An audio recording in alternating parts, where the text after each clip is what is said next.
नमस्कार। फेसबुक के माध्यम से मिलने वाले, यूट्यूब के माध्यम से मिलने वाले सभी भाई बंधुओं का मैं पंडित राजन शर्मा हार्दिक अभिनंदन करता हूं। प्रिय बंधुओं, आज बात करते हैं विवाह संबंधित परेशानियों की।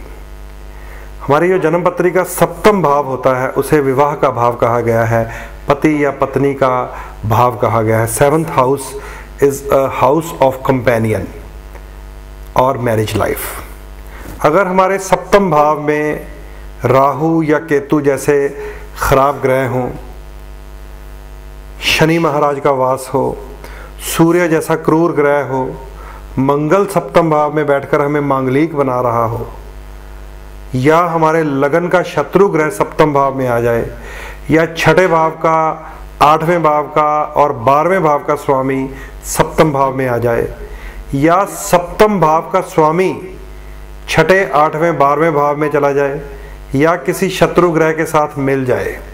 याद रख लीजिए, ये खेल 7वें घर के साथ जुड़ा हुआ है कि 7वें घर में कोई खराब ग्रह आ जाए या 7वें घर का स्वामी किसी खराब ग्रह के साथ मिल जाए तो हमारे जीवन में विवाह संबंधित परेशानियां आती हैं।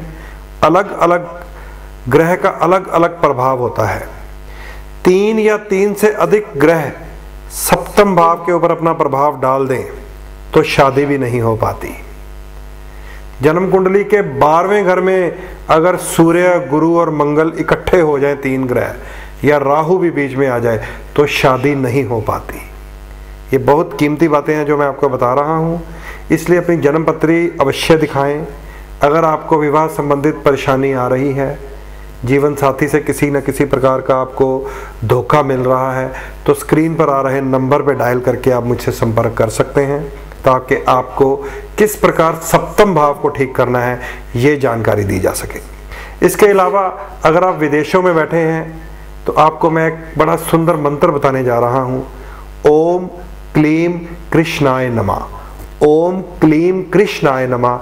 इस मंत्र का जाप करना चाहिए जिनको अपनी पति पत्नी या प्रेमिका की तरफ से या प्रेमी की तरफ से कोई परेशानी आ रही है।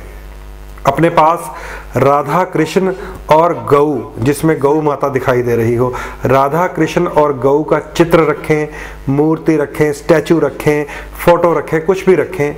उस चित्र के आगे चंदन की अगरबत्ती जलाएं और ओम क्लीम कृष्णाय नमः मंत्र का जाप करें। इसका जाप करते हुए आप अपने सामने जल अवश्य रख लें और 108 बार जाप करने के बाद इस जल में फूंक मार दें। फिर उस जल को अपने घर में, विशेषकर अपने बेडरूम में, अपने बेड के ऊपर, अपने पति या पत्नी के कपड़ों के ऊपर छींटा अवश्य दें। अगर हस्बैंड वाइफ इस जल को पी लें तो आपके जीवन में प्रेम की संभावनाएं बढ़ जाती हैं, मन मुटाव खत्म होता है। इसके अलावा आप अपनी जन्म पत्री अवश्य दिखाएं, भगवान कृष्ण, राधा और गौ की पूजा करें। आपको कौन सा रत्न पहनना है, बेडरूम में कौन सी शीट बिछानी है, आपके बेडरूम में पर्दे कौन से लगे हों, किस ग्रह के प्रभाव को बढ़ा लिया जाए कि आपके पति और पत्नी के संबंधों में मधुरता आए और सप्तम भाव ठीक हो जाए, और ओम क्लीम कृष्णाय नमः मंत्र का जाप करें। नमस्कार। नमस्कार सभी भक्तजनों को, सभी प्रभु प्रेमियों को, सभी मित्र बंधुओं को पंडित राजन शर्मा की तरफ से हार्दिक अभिनंदन। प्रिय मित्रों, आपको मैं ये ज्ञान करवाना चाहता हूँ कि 6 दिसंबर के रोज़ काल भैरव अष्टमी का दिन है। जिन जिन लोगों की जन्म पत्रियों में राहु, केतु या शनि सता रहे हैं, जैसे राहु की महादशा हो, शनि की महादशा हो या केतु की महादशा हो, या जिनकी जन्म पत्रियों में साढ़ सती चल रही है, जैसे आजकल कन्या राशि, तुला राशि और वृश्चिक राशि पर चल रही है, या जिन जिनकी जन्म पत्री में किसी प्रकार राहु और केतु में सभी ग्रह बंद कर काल सर्प दोष है या पितृ दोष बने हुए हैं, काल भैरव अष्टमी भगवान शंकर का बहुत ही बढ़िया, सुंदर और मजबूत एक दिन माना जाता है, जिस दिन भगवान शंकर की पूजा करके राहु, केतु और शनि के बुरे प्रभाव से बचा जा सकता है।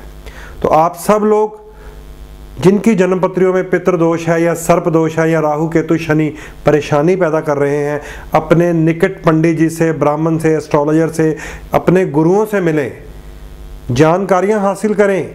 ये जो पंचांग है ये हमारे जीवन का आधार है। इस पंचांग में लिखे हुए तिथियां, त्यौहार, संक्रांतियां, अमावस, घटनाएं हमें ऐसे ऐसे फल प्रदान कर सकती हैं जिसका सीधा संबंध हमारे जीवन की सफलता या असफलता के साथ जुड़ा हुआ है। तो प्रिय मित्रों, याद रखें 6 दिसंबर काल भैरव अष्टमी का वो दिन है जिस दिन हम भगवान शिव की पूजा करते हैं भैरव रूप में, और राहु केतु और शनि की शांति के उपाय करवाए जाते हैं। तो जो लोग भाई बहन मुझसे संपर्क करना चाहते हैं, स्क्रीन पर आ रहा मेरा नंबर आपके सामने है। बेहिचक बेझिझक आप चाहे NRI हैं, चाहे फॉरेन कंट्री में फेसबुक के, यूट्यूब के माध्यम से मुझे देख रहे हैं, सीधा कॉल करके सारी जानकारियां मुझसे ले सकते हैं। इजाज़त दीजिए। ओम नमः शिवाय।